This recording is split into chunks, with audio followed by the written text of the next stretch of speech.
அண்மை செய்தியை பார்த்துக் கொண்டிருக்கிறோம்.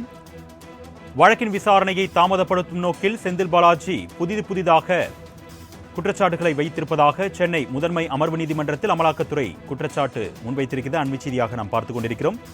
சட்டவிரோத பணப்பரிமாற்ற வழக்கில் இருந்து விடுவிக்க கோரி தாக்கல் செய்யப்பட்ட மனு மீதான உத்தரவை தள்ளி வைக்க கோரி மனு தாக்கல் செய்யப்பட்ட நிலையில் 3 புதிய மனுக்கள் செந்தில் பாலாஜி தரப்பில் தாக்கல் செய்யப்பட்டிருக்கிறது.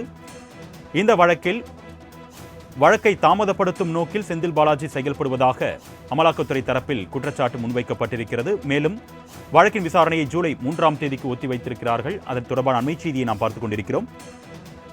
இது குறித்த கூடுதல் விவரங்களை செய்தியாளர் கிருஷ்ணமூர்த்தி வழங்க நாம் கேட்கலாம். வணக்கம் கிருஷ்ணமூர்த்தி, கூடுதல் விவரங்கள். வணக்கம்.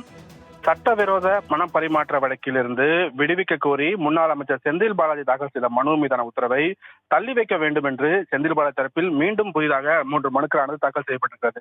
அதில் போக்குவரத்து துறையில் வேலை வாங்கி தருவதாக கூறி மோசடி செய்ததாக தொடரப்பட்டு சிறப்பு நீதிமன்றத்தில் நிலுவையில் உள்ள வழக்கின் விசாரணை முடியும் வரை அமலாக்கத்துறை வழக்கின் விசாரணையை தள்ளி வைக்க கோரிய மனுவை தள்ளுபடி செய்த உத்தரவை எதிர்த்து இந்த மேல்முறையீடு வழக்கில் விசாரணை சென்னை உயர்நீதிமன்றத்தில் நிலுவையில் உள்ளதாகவும் வங்கி ஆவணங்களை கோரி தாக்கல் செய்த மனுக்களை தள்ளுபடி செய்தது தொடர்பாக சென்னை உயர்நீதிமன்றத்தில் மேல்முறை செய்ய உள்ளதாலும் அமலாக்கத்துறை வழக்கிலிருந்து விடுவிக்க கோரிய மனுவின் தீர்ப்பினை தள்ளி வைக்க வேண்டும் என்று அந்த மனுவில் கோரிக்கை வைக்கப்பட்டுள்ளது.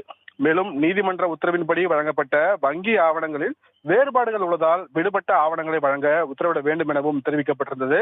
இந்த மனுக்கள் நீதிபதி அல்லி முன்பாக இன்று விசாரணைக்கு வந்தபோது அமலாக்கத்துறை தரப்பில் வழக்கின் விசாரணை தாமதப்படுத்தும் நோக்கிலே இந்த மனுக்கள் தாக்கல் செய்துள்ளதால் இந்த மனுக்கள் மீது வாதிட கால அவகாசம் வழங்கக்கூடாது எனவும் வாதங்களை இன்றே கேட்டு முடிவு செய்ய வேண்டும் என்று அமலாக்கத்துறை தரப்பில் தெரிவிக்கப்பட்டது.